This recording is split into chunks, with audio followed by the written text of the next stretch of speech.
this is not that much different than we talked about last time. Notice where the US is. We're kind of between mid and late stage of an expansionary cycle.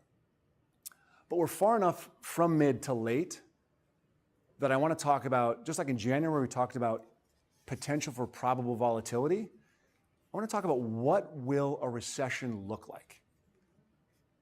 Let's say it happens.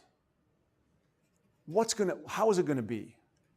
The average market decline between World War II and .com, what do you think the average decline in markets was? 25%. And it's difficult for me to say outside of, and it's all things that are possible, right? But the probabilities are low that we have a real protracted, mean trade war. It's a low probability outcome.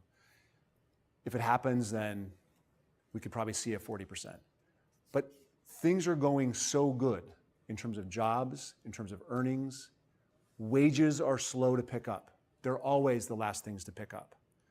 When unemployment is, and probably by mid-2019, we'll see unemployment at 3%.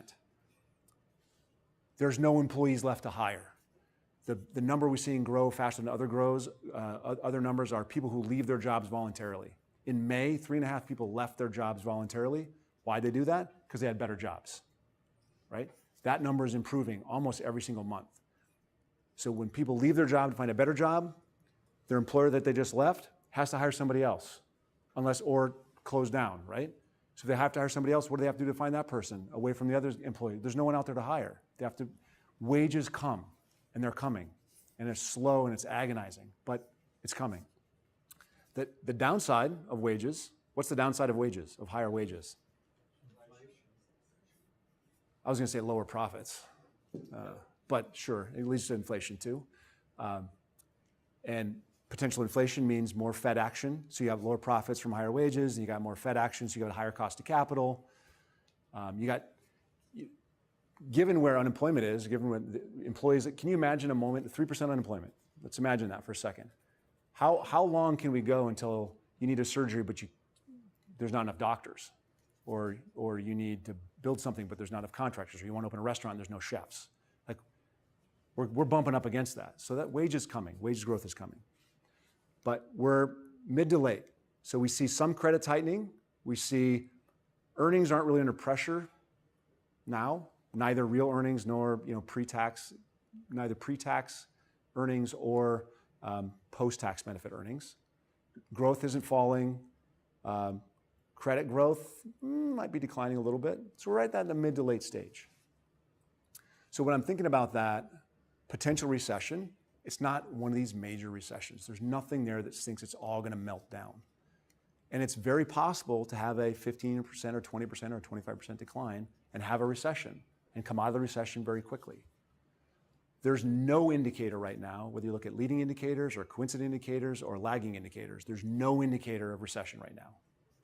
I've looked at dozens and dozens and dozens of these. There's one that I found that says there's a 20% chance of a recession in the next 2 years. So notice, this is the 2%. We have yet to hit it. We're still really trying to hit inflation. We're still trying to, get it going. We're not there yet. Maybe very soon. That's a pretty steep line right there. These are some expectations. For a September rate hike, this looks pretty likely. We're looking at 70 to 75% expect there to be a rate hike in September. Here's about 50-50, whether we get one in December.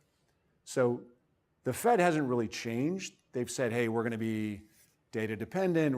They've gotten a little bit more, we're going to keep raising rates under Powell, but not very much. They've been pretty simple and narrow in their vision on this, which is, I like that. That's good. We have something unique now in that Trump is questioning, right? That's new. I don't know that the Fed cares.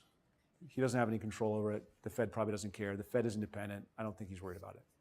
And I don't think Congress is going to give the president any control over the Fed. That's not going to happen. This is the monetary policy tracker. When you look at this, it's tightening. The expectations it will continue tightening for a while. We should expect that. Monetary policy should tighten globally. because it's too damn loose. It has been for a while. And this is where it's tightening. It's tightening in the consumer-driven areas. It's less loose here. Very few places where it's actually loosening. Russia. A few last-minute things here. The global economy continues to grow at a healthy rate.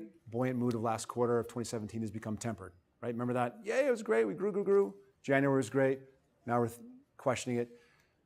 Global trade comes up again. Deeper geopolitical concerns. Economics intelligence. Real GDP growth has trended lower. Long-term trend of GDP growth is lower. Why? Labor force. Immigration. Another problem. This is the driver right now. Like 80% of the earnings increase, or 75% of the earnings increase we've seen so far in this quarter and last quarter are tax cut driven. Which means, on the flip side, 20% is actual increase in revenue. So it's not that companies aren't growing, it's not that they're not selling more widgets. The tax benefit was huge and will be huge for the next 2 quarters.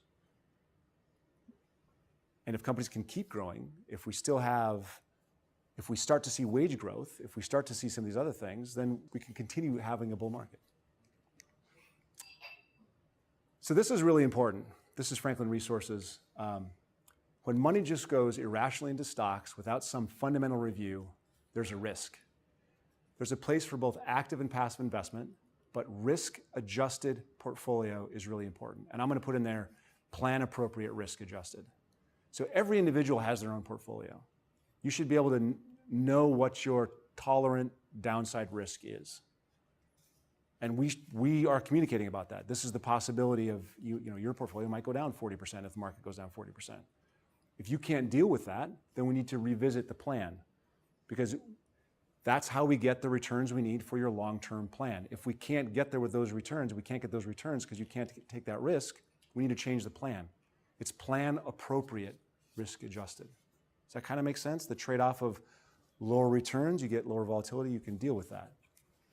So this is a call for, if you have a question about it, you want to think about how the risk is in your portfolio, we'll talk about it. Let's set a time. And someone asked earlier about the diversified, about do you own all the emerging markets or just, I talk a lot about China, but in all of our equity portfolios, we own the whole thing. We own 4,500 domestic companies. We own 5,000 developed non-US companies. We own 5,000 emerging market companies. We own it all. And if you remember from our last couple of conversations, we tilt towards value, profitability, and small cap. Those are the things that academics tell us work long term. So we listen to the academics, we do what the academics tell us.